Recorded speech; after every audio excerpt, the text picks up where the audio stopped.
Bismillahirrahmanirrahim. Assalamualaikum warahmatullahi wabarakatuh. Rabbi shrah li sadri wa yassir li amri wahlul 'uqdatam min lisani yafqahu qawli. Baik teman-teman, kita masuk pembahasan baru. Kita masuk kepada bab ma'asil lisani, maksiat lisan. Kita akan baca kitabnya. Kita masuk episode yang ke-12. Kita mau baca kitabnya. Qala al-musannifu rahimahullahu ta'ala nafa'ana Allahu bihi bi'ulumihi fid dharaini amin ila an qala wa ma'asil lisani katsiratun aydan. Wa ma'asil lisani wa ma'asi maksiat al-lisani yang dilakukan oleh lisan katsiratun banyak aydan juga. Jadi jenis-jenis maksiat yang dilakukan oleh lisan, oleh lidah, oleh bahasa, ucapan itu banyak jenisnya gitu. Contohnya mithlul ghibati, contohnya al-ghibah gitu ya. Ghibah itu bahasa sederhananya gosip gitu ya. Itu juga termasuk maksiat yang dilakukan oleh lisan. Wahia, ghibah itu adalah zikruka, engkau menyebut akhokal muslima, saudara muslimmu, bima dengan sesuatu yakrohu yang dibencinya, wa in kunta meskipun dirimu shadiqon jujur menyampaikannya gitu. Maksudnya apa? Misal jadi gibah itu kita membicarakan saudara kita ketika saudara kita tidak hadir di tempat ketika kita membicarakannya itu.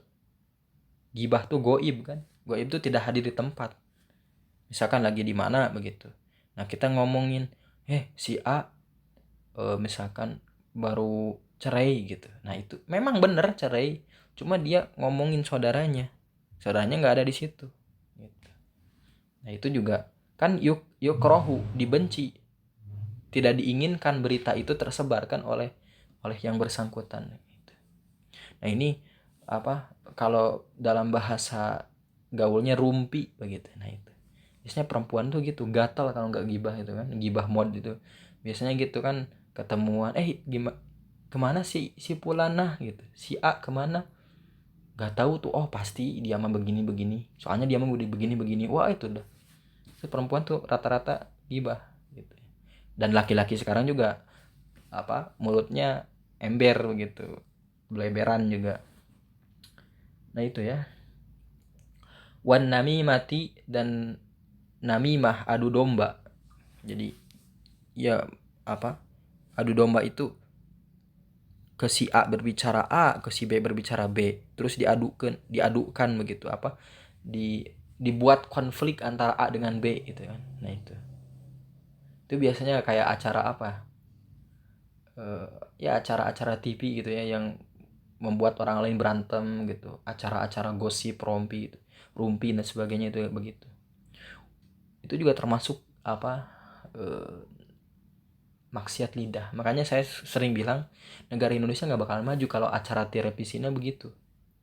Gosip, terus terus haters begitu, terus apalagi bikin orang lain berantem gitu. Nah itu nggak berkualitas begitu. Dan ya gak tahu, boleh jadi itu hartanya juga nggak halal gitu. Harta syuting begitu tuh nggak halal. Naudzubillah ya. Wal kadhibi, dan berdusta, berbohong, itu juga maksiat lidah begitu ya. Meskipun nanti berarti kalau misalkan gibah, kalau misalkan adu domba memutarbalikan fakta di sosmed itu nggak apa-apa, karena lisannya saya diem ya. Maksud lisan itu di situ bahasa gitu, baik tulisan maupun lisan begitu. Wasyatmi, dan mencela itu. Nah itu ya, bullying itu hati-hati. Wasabbi, dan mencaci begitu ya. Itu hati-hati, memberikan gelar yang buruk kepada orang lain begitu kan. Body shaming gitu kan. Itu body shaming itu merendahkan fisik orang lain gitu. Baby shaming gitu kan, membanding-bandingkan bayi si A dengan B, itu juga termasuk syatmi atau sabbi. merendahkan, mencela. Wala'ni, melaknat, begitu. Melaknat orang yang berbuat dosa itu biasanya terjadi di kelompok Khawarij. Melaknat, semoga Allah melaknat dirimu. Padahal orang yang berbuat dosa juga ada potensi untuk taat, begitu. Dan dia pun ada potensi untuk maksiat, begitu. Yang boleh melaknat itu yang jelas-jelas sudah dijamin neraka. Apa? Setan itu boleh dilaknat. Selain setan itu jangan dulu melaknat. Kenapa? Karena ada potensi dia itu untuk taat. Gitu ya. Wa ghairiha, dan selainnya.